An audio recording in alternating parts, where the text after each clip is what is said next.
বাহ, একদম সবুজ সবুজ।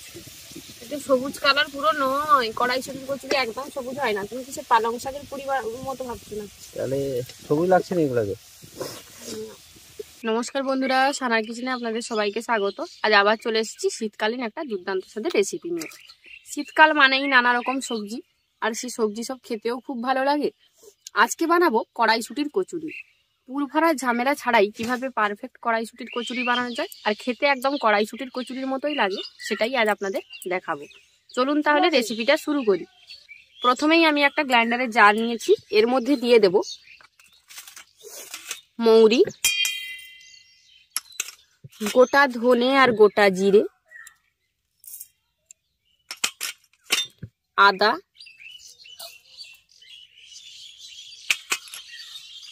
আর দেব মটরশুঁটি বা কড়াইশুঁটি।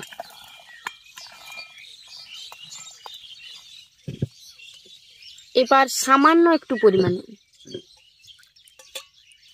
2 চামচ মতো জল দিয়ে আমি এটার পেস্ট তৈরি করে নেব। মটরশুঁটিটাকে ভালো করে পেস্ট করে নিয়েছি। এবার একটা পাত্রে নিয়ে নিয়েছি বেসন। এই বেসনের মধ্যে দিয়ে দেব সামান্য পরিমাণে সুজি। সুজিটা দিলে পুরিটা অনেকক্ষণ পর্যন্ত ফোলা থাকবে আর বেশ মুচমুচেও তৈরি হবে। সেই সাথে দিয়ে দিচ্ছি সামান্য পরিমাণে বেসন, আর দেব জোয়ান। যে কোনো তেলে ভাজা জাতীয় খাবারে যদি একটু জোয়ান ব্যবহার করেন তাহলে কিন্তু হজমের সমস্যা হয় না। তাই অল্প পরিমাণে জোয়ানকে হাতের তালুর মধ্যে নিয়ে একটু গুঁড়ো করে নিয়ে দিয়ে দিচ্ছি হলুদের গুঁড়ো, সামান্য পরিমাণে দিচ্ছি হিং। হিং দিলে পুরির টেস্টটা খুব ভালো আসবে। আর দেব স্বাদ মতো লবণ, দিয়ে দিচ্ছি সাদা তেল। অতিরিক্ত পরিমাণে তেল দেব না, বেশি ময়াম দিলে কচুরি বা পুরিগুলো প্রচুর পরিমাণে তেল টানবে, এই জন্য অল্প পরিমাণে ময়ামটা ব্যবহার করলাম। এবার সমস্ত শুকনো উপকরণগুলো আগে ভালো করে মেখে নেব। সমস্ত শুকনো উপকরণ আগে ভালো করে মেখে নিয়েছি। এবার যে মটরশুঁটির পেস্টটা বানিয়ে রেখেছি সেটা এর মধ্যে দিয়ে ভালো করে ময়দাটাকে মেখে নেব।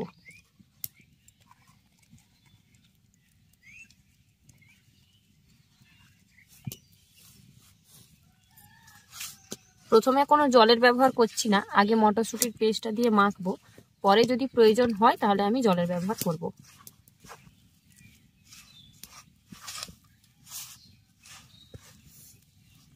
এখানে আমার অল্প পরিমাণে জল লাগবে, তার জন্য যে গ্রাইন্ডারের জারটার মধ্যে আমি পেস্টটা বানিয়েছিলাম সেটার মধ্যে অল্প পরিমাণে জল দিয়ে সেটাকে ধুয়ে নিয়ে এর মধ্যে দিয়ে দেবো।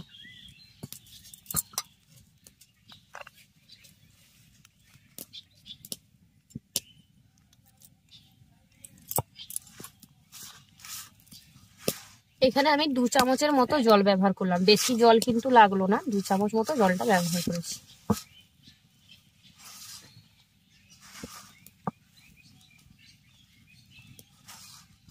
একইভাবে আপনারা এটা শিলনোড়ায় বেটেও করতে পারেন। মটরশুঁটিটাকে ভালো করে একদম মিহি করে শিলনোড়ায় বেটে নিয়েও এই কাজটা করা যাবে।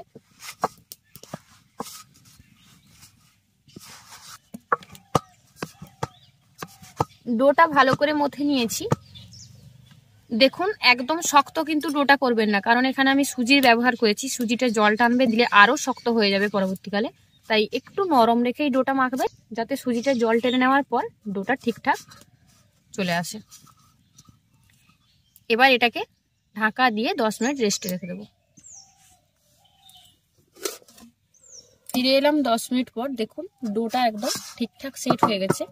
এবার এর থেকে আগে আমি লেচি কেটে নেব।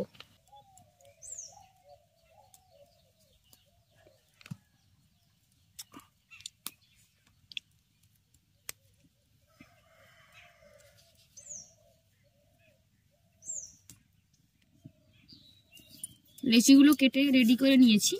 এবার আমি কচুরি বা পুরিগুলোকে বেলে নেব। চাকি বেলনিতে অল্প পরিমাণে তেল লাগিয়ে নেওয়ার পর আমি পুরি বা কচুরিগুলোকে বেলে নিচ্ছি।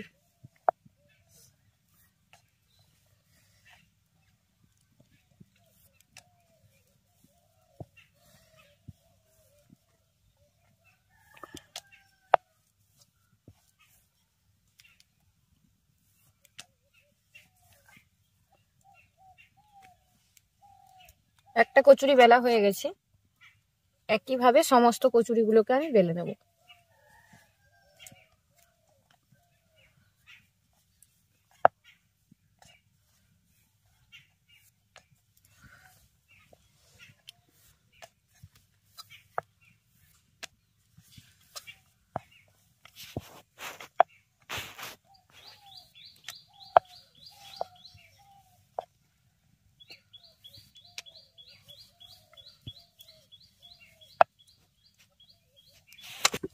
কচুরিগুলো বেলে নিয়েছি, এবার এগুলোকে ভেজে নেব।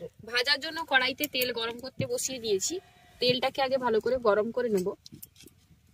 তেল গরম হয়ে গেছে, এবার কচুরিগুলোকে ভেজে নেব।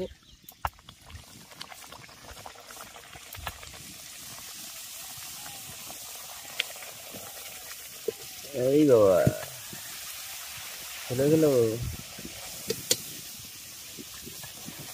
বাহ, একদম সবুজ সবুজ।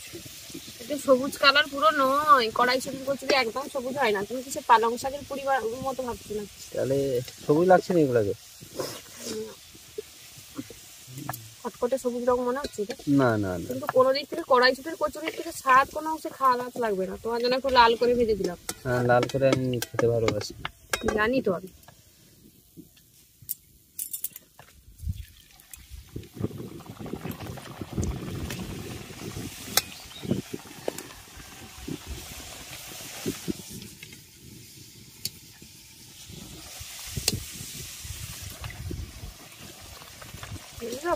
ফুলছে, দারুণ হচ্ছে, দারুণ হচ্ছে। একদম ফুলকো ফুলকো কড়াইশুটির কচুরি নাকি পুরি। পুরিও ভালো লাগে, কচুরিও ভালো লাগে। ফুলছে কিন্তু খুব সুন্দর, জানো। আর ফোলাটাও বেশ ভালো থাকবে অনেকক্ষণ, সুজি ব্যবহার করা হয়েছে যে। মানে খাস্তা হবে বলছে। খেতে ভালো লাগে। আচ্ছা, খুব সুন্দর। আমি একটা টেস্ট করে দেখি। বাহ, কি সুন্দর লাগছে দেখতে। না উল্টা, ওটা বেশি লাল হয়ে যাবো না। কোনো লাল হবে না।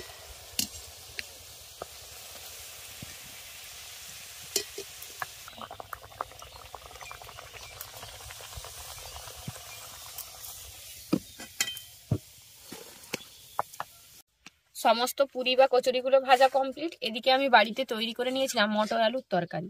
মটর আলুর তরকারির সঙ্গেই আজকের এই পুরি বা কচুরিগুলো পরিবেশন করব। পুরিগুলো কিন্তু অনেকক্ষণ থেকে ভাজা হয়েছে, ফুলকো ফুলকোই আছে। হ্যাঁ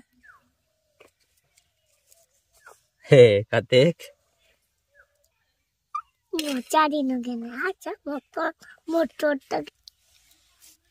আমি গরমটা দাঁড়াও করে দিচ্ছি।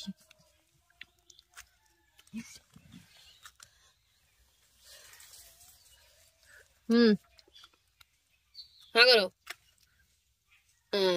ঢুকুক মুখে কি গো। আমি ভেঙে দিচ্ছি, দাঁড়াও। কার্তিক কিরকম লাগছে রে? হেভি লাগছে, হেভি লাগছে, হেভি লাগছে। এ তো হেভি লাগছে, ব্যাপার গান হয়ে যাচ্ছে, ব্যাপার হচ্ছে। হেভি লাগছে নাকি? হেভি লাগছে, তোকে হেভি লাগছে। কি বলছে দাদা? হ্যাঁ দাদা কি বলছে কার্তিক? আমাকে একটু ভালো দাও। লাগবে তো? আমার বৌমনির সঙ্গে আমাকে হেভি লাগবে নি?